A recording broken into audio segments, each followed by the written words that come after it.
Dino Hadzik. Probably our coach, Michael Tarrant, to be completely honest. He'll probably hate me for that, but... I'm going to have to give that award to myself, Brad Hughes. Michael Balizio, the king of puns. Jono O'Connor for sure. Toby McGurgan, always trying to pop blokes. Mate, you're no good. Well, most of the Irish boys are pretty bad with their humour, but there's about 20 of them, so I can't really narrow one down.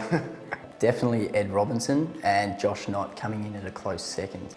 If I'm saying it, I'm saying David Gates, but if the rest of the team's saying it, they're saying it's probably me. Definitely Matt Ball. He's going to be a new dad this year, and I think he's been practicing his dad jokes for far too long, but he'll be in form come baby time. Yeah, that's an easy one. James Muster.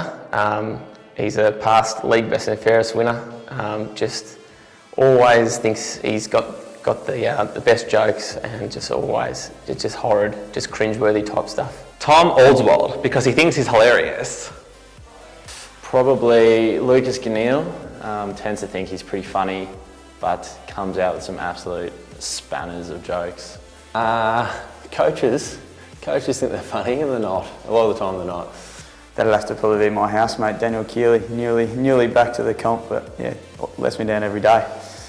Probably my housemate, Lindsay Apted. He's known as the resident keyboard warrior around the club. He certainly gets a giggle out of his own antics, and I think anyone that laughs at their own jokes more than anyone else, you're starting to push it uphill, I reckon.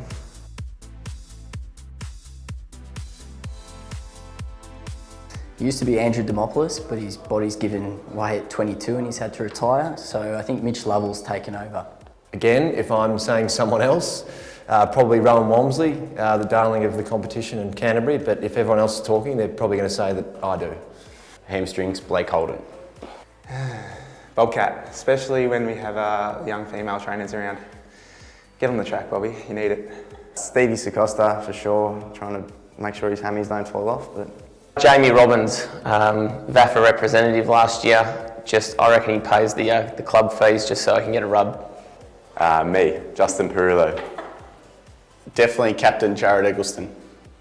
The chairman, Richard Benjamin, played over 200 games, but yeah, you'd probably think he played 500 because he's just always horizontal.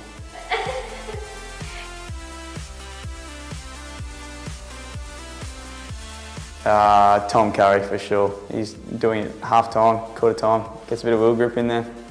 Definitely Mick Branley. Loves looking at himself on the way out before a game. Willie J, he certainly thinks he's a good looker, and from all reports he does all right for himself, so I'd probably say he. Well, he didn't play last year, but Al Evans is partial to a Friday afternoon salad, and he makes it work for himself on a Saturday too. Jack Osborne, bit of a Schwarzkopf hair model there, I reckon. So. Once again, Lachlan Nankervis apparently gets a haircut every Friday afternoon. That's the rumour, but not sure if it's true. Parrots, Adrian Karatzis, although he doesn't need any gel, he just uses the grease in his hair. Will have to be Dennis Simiopoulos. Loves a bit of mirror time and never a hair out of place. I mean, he's an in and under player, but still the pill doesn't move.